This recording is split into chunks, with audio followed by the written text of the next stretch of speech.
Welcome to the Reddit Chronicles. Today we will be reading from Petty Revenge. Our first post is by Fancy Atmosphere. Monster-in-law excludes my oldest, so I exclude her. I, 25F, married my husband James, 29M, 2 years ago. I have a daughter, 11F. Lily, yes, I had a kid at 14. I don't regret having her, just the timing of it all. And I also have 2 twin girls, 8 months.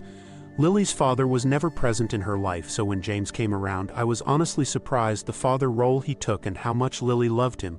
I knew after a year I wanted to spend the rest of my life with him. Around the time we were planning for the wedding, my mother-in-law kept making remarks about Lily not being James's child. But we brushed it off until my mother-in-law flat out told us she wouldn't be financing the wedding if Lily wasn't a guest. Mother-in-law also said because she wasn't his, she'd never support Lily. We had no problems with mother-in-law not paying for the wedding. We were just both taken aback she'd ever say anything like this. I obviously objected to that bewildering statement, and so did James. Mother-in-law tried to plead with James, and when he wouldn't budge, mother-in-law stormed out of our house. Lily was our flower girl, and on the day of the wedding, mother-in-law tried to stop Lily 3 times, once by even blocking the path to the altar, but was easily stopped each time by other guests and the groomsmen. Besides that, our wedding went off without a hitch, and I wouldn't have preferred it any other way. The wedding was magical beside the beast. After having my twins' mother-in-law withdraw from Lily entirely, Lily, not understanding why, was obviously upset. Well, over the weekend Lily celebrated her 11th birthday, and per her request, she wanted everyone to give a speech at her birthday. Everyone but mother-in-law was included. Mother-in-law hates not being front and center always. So when everyone was done giving their speeches, I turned around to see mother-in-law, and she was pissed. She later pulled me and James aside and asked why she wasn't included. I asked her what happened to never supporting Lily. After the party, James asked why mother-in-law wasn't included. I told him after the wedding fiasco, and not giving Lily equal amount of time as she did the twins, she wasn't to be included in that portion of the party. James agrees with me, but mother-in-law is still upset about the ordeal. Our next post is by Carnosaurus. So you like to throw stones at passing cyclists? Prepare for the fright of your young life.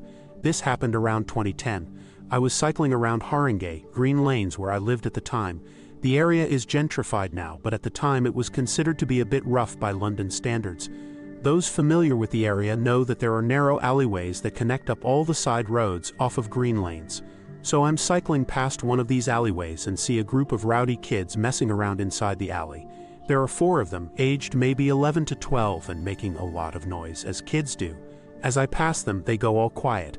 Sensing that something is up, I shoot them a look over my shoulder and catch one of them throwing a stone at me, which bounces off my back.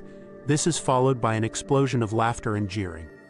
Now I remember being a kid, and the lengths that kids go to entertain their friends.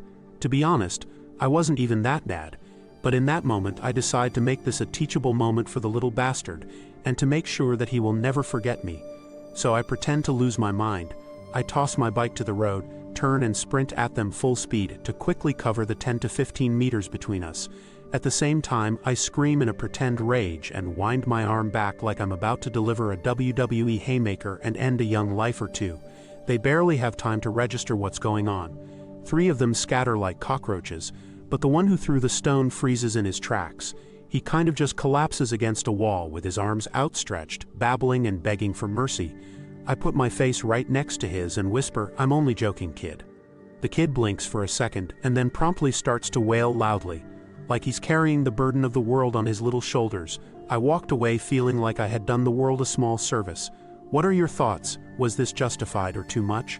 In the comments, Sinead Max Saysais writes, "My parents have a couple lamps that plug in behind the couch, and my nephew, now 19, loved walking behind the couch when he was a toddler. As anybody should know, toddlers plus electrical outlets can equal potential trouble. And since toddlers aren't always that great at listening, my dad got him to stop walking back there the only way he could. When my nephew was trying to be sneaky and walk back there, my dad quietly stood up, leaned over the couch, and grabbed my nephew under the armpits, pulling him straight up. Nephew screamed bloody murder for a minute, but he never walked back there again." Our next post is by Significant Toe. Annoying coworker who thinks I'm her assistant can take all my calls. My coworker, who I'll call Karen. She really is a Karen. is super nosy and always feels the need to insert herself into situations that have literally nothing to do with her or her job. Karen is not my direct supervisor. That position is currently vacant, but Karen has made it a point to try and score points off my work by insinuating that she is, and that everything I do is under her leadership. She has also more than once slipped in conversation and called me her assistant. Honestly, I don't care. This is the kind of job where none of us concern ourselves with who gets credit. The gigantic upside is we are fully remote, so I don't have to deal with her in person. This is important. Recently, the IT folks sent a message that because we were fully remote, they want to know if they can ditch our landline numbers. Option A, we didn't have to. Some people still do go in the office to work or take in-person meetings. Option B, we could ditch it, or C, they could send us a work phone. I don't get a ton of calls but opted for C so as not to have to use my personal number for anything. My actual bosses and the IT people signed off on it. Well, when Karen found out, she was flabbergasted. She demanded to know why I was getting a phone and who approved it. I told her, and then she tried to argue it was too expensive. The IT person already told me it's the same price to maintain the landline. Crazy part is, this woman and her job have literally nothing to do with procurement or budgets or finance. On top of that, she has a work phone. So I could not figure out why this was any of her business. She literally brought it up every day for several days until I told her the phone was already being sent to me. The phone arrives, but I notice the landline is still active. I was still receiving voicemails via email. Note: for about a month leading into the whole phone thing, I had been getting a ton of robocalls on my work landline.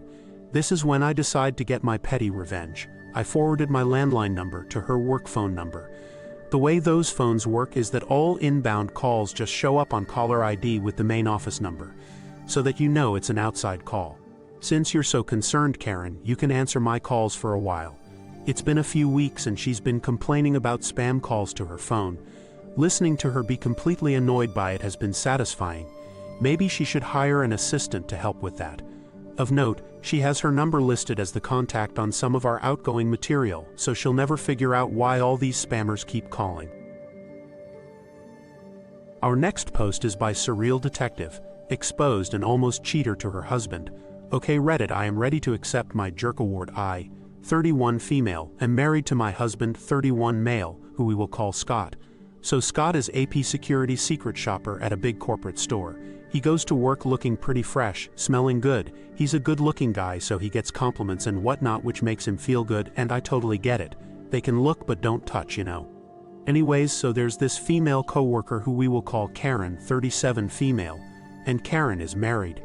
The other day, Karen went on her secondary Facebook she uses for online gaming and messages my husband.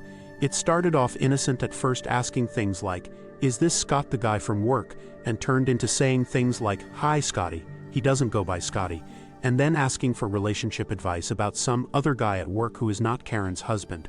So one night she messaged him, and out of the blue she asks my husband if he would like to make $30 an hour being someone's side piece. He immediately showed me and involved me in the conversation. As the conversation continued, it became clear she was talking about herself. That totally caught me by surprise, because who does that? My husband tried to nicely tell her that's not the way to handle things, and she needs to fix her relationship. He also said some stuff that I was not at all happy with, like that he understood her frustration. This caused a fight between us, and I ended up taking it upon myself to message her and ream her out for doing that, knowing he's married.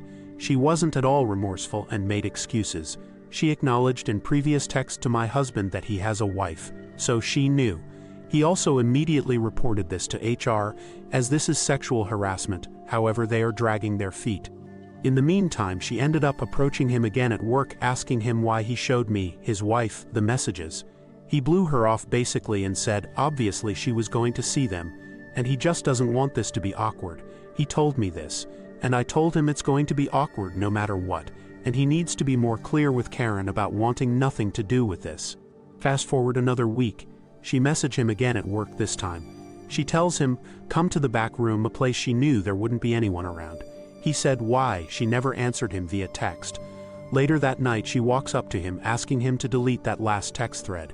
This is where he finally told her off and basically said, this BS has to stop. I'm not dishonest with my wife, and this isn't going to happen. She walked away and pretends everything is peachy the next time she sees me, smiles and tries to say hi. Here's where I become the jerk. I don't think it's very fair to her husband to not know and just be with someone who does this kind of thing. So I googled and found him and his phone number, and then I called him and told him the whole story. Edit to address the comments of me being too harsh on my husband in their first conversation. She ended up feeling stupid and tried to backtrack and say, "Ooh, I'm sorry." My husband responded with, "Don't be sorry." This is what really made me upset, because not only did he excuse her behavior but said he understood her. I saw red. He admitted this was a poor way to handle things and is fully supportive of me being petty. Edit to add my conversation with Karen's husband since it's getting lost in the sea of comments. Me. "Is your wife Karen stupid face?" He replies.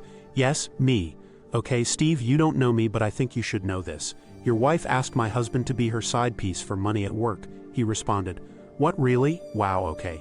I then go into detail about how I know it's his wife, her gaming profile name, etc.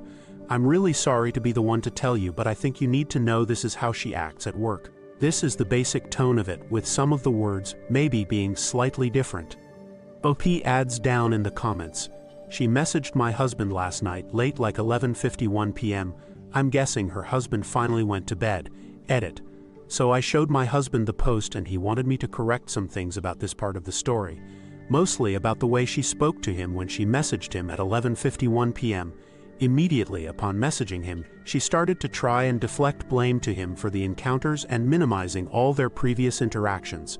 Tried to say I'm crazy for stalking her husband to get his number, and he didn't need to go to management, and that I probably forced my husband to do this. This is where he got pissed at her and told her she needs to stop lying to herself, and her husband deserves better. He told her he had nothing to do with what I did, but she most certainly tried stabbing the wrong bee in the back, and to please enjoy a taste of her own medicine." Thank you for listening to the Reddit Chronicles. Follow for more content.